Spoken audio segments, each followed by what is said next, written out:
Om Swastiastu. Hello everyone, my name is Ankura Putavetas with student ID 22055311103. I'm from Logam Paduan Industry class, and in this video I will talk to you about chapter 13, metal rolling process and equipment. Okay, next, the introduction to rolling. So rolling is one of the most important metal forming process, accounting for nearly 19% of metalworking operation. It reduces thickness or change cross-section through compressive forces applied by rotating rolls. Rolling is used to produce plates, sheets, foil beams, rails, ring, and many other structural components. Okay, that's for the introduction, as you can see here in the figure 13.1. Okay, next is types of rolling. So hot rolling is performed above the metal recrystallization temperature, allowing to significant deformation while eliminating porosity and refining grain structure. Cold rolling is performed at room temperature, giving higher strength and excellent surface finish through the required force. Okay, next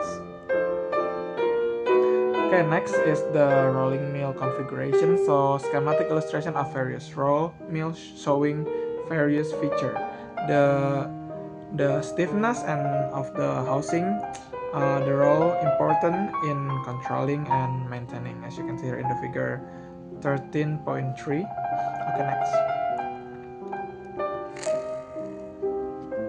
Okay, next is the roll deflection and chambering. So under rolling force, the rolls deflect elastically, making the strip thicker at the center.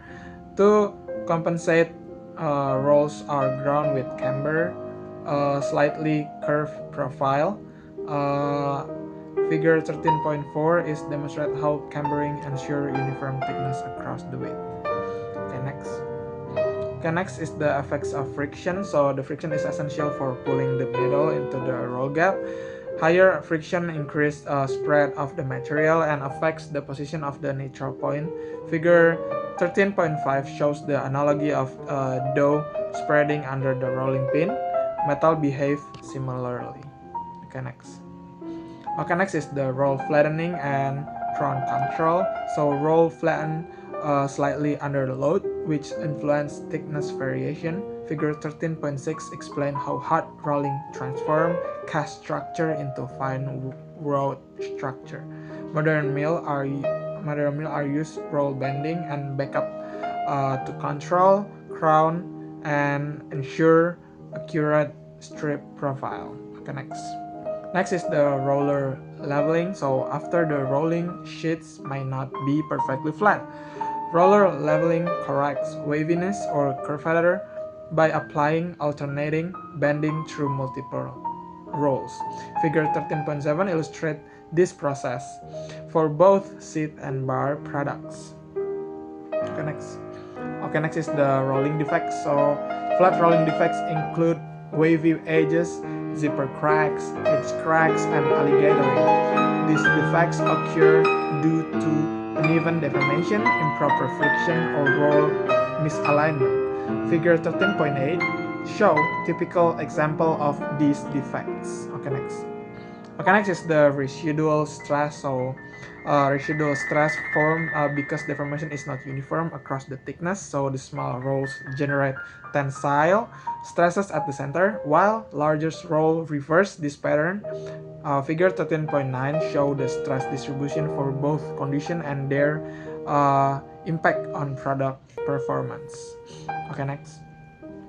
Next is the modern rolling mill. So industrial rolling mills. Modern rolling mills operate at extremely high speed, up to 40 meters per second. They use automatic gauge control system to maintain strip thickness and ensure high surface quality.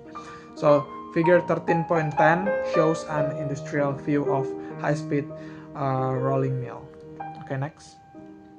Next is the tandem rolling. So the tandem rolling uses multiple stands arranged in series.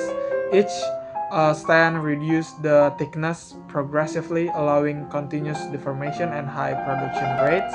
Figure 13.11 illustrates a typical tandem mill layout. Okay, next. Next is the various rolling process. As you can see, shape rolling and cross rolling.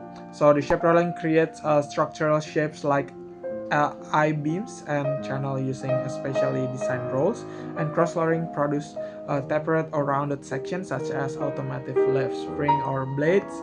Figure 13.12 and 13.13 show example of this rolling operation. Okay, next.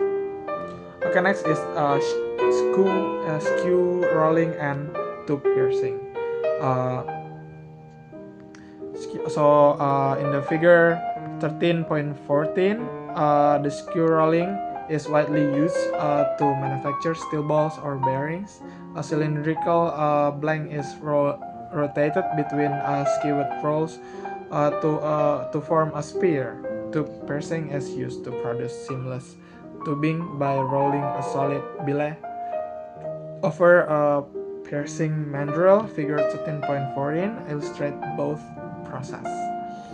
Okay, next is the ring rolling. So ring rolling reduces the wall thickness of a ring while increasing its diameter. It produces parts such as turbine ring, bearing races, and aerospace components. Figure 13.15 shows common ring rolling geometry, an example of expanded ring cross-section. Okay, next is the thread rolling. So thread rolling form thread through plastic deformation rather than cutting. So this process is produce stronger threads because the grain flow follow the thread profile. Figure 13.16 and 13.17 compare machine threads and rolled threads, showing why rolled threads have superior fatigue resistance. Okay, next is the rolled versus machine thread. So in this figure 13.7 is a feature of machine of rolled thread grain flow in B and in A, and in B is machine, and C is the tip. Next is the lubrication. So lubrication reduce the friction, improve the surface finish, and prevent the surface and internal defects. It's also reduced tool wear, which is especially important in precision and operations such as thread rolling, correct lubricant, and achieving consistent quality.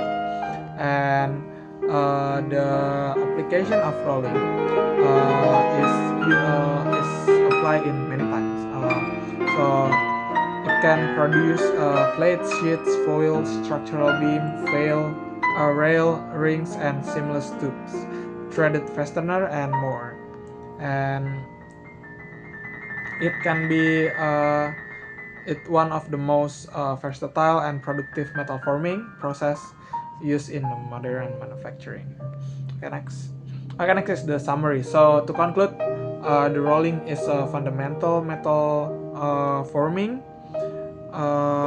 operation used worldwide. So hot rolling improves structure and reduce defects, while cold rolling enhance surface quality and mechanical properties. I think that's the video for today.